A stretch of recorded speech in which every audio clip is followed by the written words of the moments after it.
חלום, זו מציאות, שיש יום העצמאות, זה היום בו נולדה ישראל. נעים מאוד, קוראים לי רשאלה, נכון זה שם ממש יפה? רשאלה? רשאלה?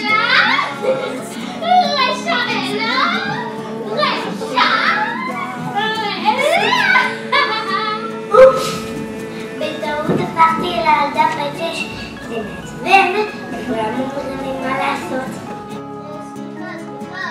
אחלה פיג'מה. אני מתרגשת עליו כל כך הרבה דברים. קודם כל הבן שלי עמי חוזר מהצבא, והוא מביא את החברה שלו בפעם הראשונה.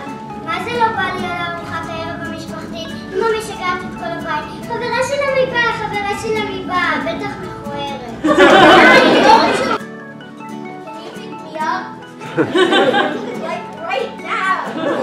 וואו, תראי בשלח, ירושלים, איזה עיר יפה.